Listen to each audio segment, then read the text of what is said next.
Hello friends, നമ്മുടെ ടൊവിനോ തോമസ് നായകനെത്തുന്ന പുതിയ സിനിമയാണ് പള്ളിച്ചട്ടമ്പി. സിനിമയുടെ ഒഫീഷ്യൽ ട്രെയിലർ പുറത്തിറങ്ങിയിട്ടുണ്ട്. സിനിമ സംവിധാനം ചെയ്യുന്നത് ഡിജോ ജോസ് ആൻ്റണിയാണ്. പേഴ്സണലി ട്രെയിലർ എനിക്ക് ശരിക്കും തന്നെ ഇഷ്ടപ്പെട്ടു. തോമസിൻ്റെ ഒരു ഗെറ്റപ്പ് അടിപൊളിയായിരുന്നു. പക്ഷേ ഈ ഗെറ്റപ്പ് ഞാൻ എവിടെയോ കണ്ടിട്ടുണ്ട്. ഇത് നമ്മുടെ മമ്മൂക്കയുടെ മറവത്തൂർ കനവെന്ന സിനിമയില്ലേ, ലാൽ ജോസ് സംവിധാനം ചെയ്ത ആ സിനിമയിലെ സെയിം ഗെറ്റപ്പ് തന്നെയല്ലേ ഇത്.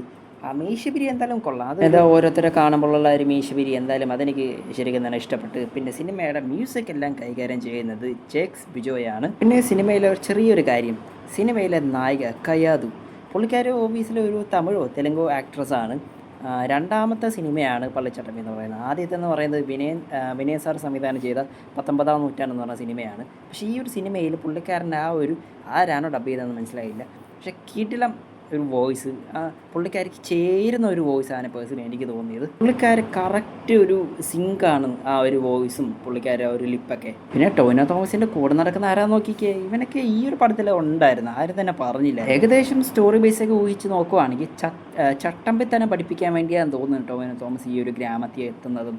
പിന്നെ ആർക്കും അത്ര ഇഷ്ടപ്പെടുന്നില്ല പുള്ളിക്കാരനെ കണ്ടത്, ആർക്കും ഒത്തിരി വിശ്വാസം ഇല്ല എന്നറിയുമ്പോൾ പിന്നെ ടൊവിനോ തോമസുമായി കോർക്ക വരുന്നവരായിട്ട് ഫൈറ്റ് ചെയ്യുമ്പോൾ അതൊക്കെ ഇഷ്ടപ്പെടുന്നു. പിന്നെ അവിടുന്ന് പഠിക്കുന്ന കാര്യങ്ങളൊക്കെയാണ് തോന്നുന്നത്.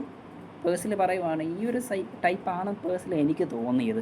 പിന്നെ നിങ്ങളുടെ അഭിപ്രായം എന്താണ്? ജസ്റ്റ് അടി കമൻറ്റ് ബോക്സിൽ കമൻറ്റ് ചെയ്ത്. സിനിമയിലെ മ്യൂസിക് എന്തായാലും ഓൾറെഡി വൈറലായതാണ്, ജെക്സ് ബിജോയൊക്കെ ചെയ്ത് പൊളിയാക്കി വെച്ചിട്ടുണ്ട്. സിനിമയുടെ സിനിമോട്ടോഗ്രാഫി കൊള്ളാം.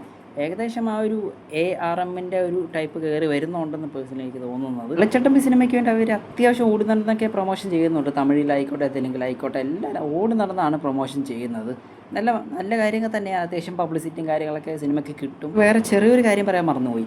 സിനിമയിൽ നമ്മുടെ ഒരു ചിരി ഇരിച്ചിട്ട് ബമ്പർ ചിരിയിലെ കെവിനും എവിനും ഇല്ലേ, ആ രണ്ട് ട്വിൻസ്, അവരുണ്ട് സിനിമയിൽ. പിന്നെ തോമസ് ARM സിനിമയ്ക്ക് വേണ്ടി കളർ പഴുത്തൊക്കെ പഠിച്ചിട്ടുണ്ടായിരുന്നു. പക്ഷേ പുള്ളിക്കാരനെ കറക്റ്റായിട്ട് അത് വഴങ്ങും. മറ്റേ സിനിമയിൽ കൂടെ സിനിമ കണ്ടപ്പോൾ തന്നെ നമുക്ക് എല്ലാവർക്കും തന്നെ മനസ്സിലായി പുള്ളിക്കാരൻ്റെ കയ്യിൽ യഥാർത്ഥ കട്ടാനേ ഇരിപ്പുണ്ട്. പിന്നെ ഏതൊരു ഇൻ്റർവ്യൂ ടൊവിനോ തോമസ് തന്നെ പറഞ്ഞിട്ടുണ്ടായിരുന്നു,